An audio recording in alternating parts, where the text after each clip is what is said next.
बताने के लिए मिलते हैं नीरजा तिवारी जी से। नमस्कार।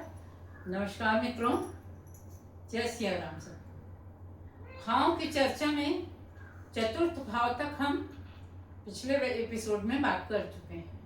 आज बात करेंगे हम कि प्रथम भाव का भावेश यानी लग्नेश आपका पंचम भाव में यदि हो तो क्या प्रभाव डालेगा। अब यहाँ पे महत्वपूर्ण बात यह है पंचम भाव की कि 1, 5 और 9 ये मूल त्रिकोण माने गए हैं ज्योतिष में, किसी भी कुंडली में।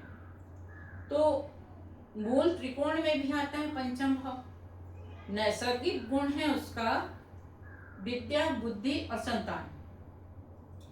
तो प्रथम भाव का स्वामी यानी आप पंचम भाव में पहुंच जाएं तो आपकी बुद्धि किस तरह की होगी, है ना। पंचम भाव बुद्धि का कारक है। बुद्धि आपकी कैसी होगी, आपकी जो तीसरे भाव में आपका जो पराक्रम था उसकी आगे प्रगति क्या होगी, आपके स्किल्स का आपकी योग्यता का दायरा कितना बड़ा हो सकता है। भाई, कोई अपने नगर में अपनी कला का प्रसार कर पाता है और कोई ऐसा होता है कि गांव में रहता है, उसकी प्रसिद्धि पूरे विश्व में हो जाती है। तो पंचम भाव अपनी आपकी स्किल डेवलपमेंट, आपकी जो क्रिएटिविटी वाली बुद्धि है, आपकी स्किल जो है, आपकी किसी भी विचार को, किसी भी चीज को जो इस जगत में भौतिक रूप से व्याप्त है उसको उकेरने की, उसको किस तरह आगे ले जाने की आप में क्षमता है ना, वो है पंचम भाव। आपकी संतान है पंचम भाव, पूर्व जन्म के आपके पुण्य है पंचम भाव। आप किस तरह का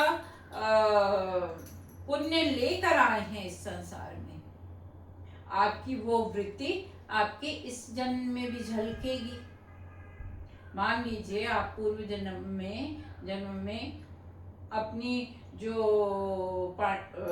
धार्मिक अनुष्ठानों की श्रृंखला, अपनी पढ़ाई की श्रृंखला और इस तरह की आध्यात्मिकता सब कर रहे थे और वो आपकी कहीं रह गई थी, तो वो बातें आप इस जन्म में पूरी करेंगे, है ना।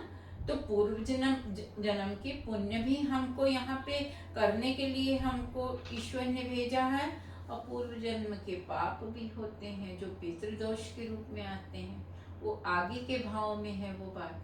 तो ये भाव जो है मूल रूप से यदि आपका लग्नेश पंचम भाव में आ जाए तो आपकी जो बुद्धि की प्रखरता है उसमें विकास होता है।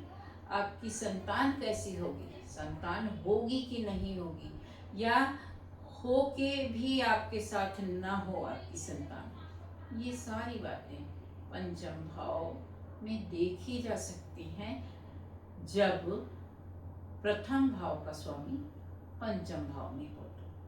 तो पंचम भाव की चर्चा पूर्ण हुई। मिलते हैं षष्ठ भाव में, तो तब तक के लिए जय श्री राम। दोस्तों, तो आज की चर्चा में हमने जाना कि प्रथम भाव का स्थित स्वामी अगर पंचम भाव में हो तो क्या फलता मिल सकती है। तो मिलते हैं अगले वीडियो में। नमस्कार।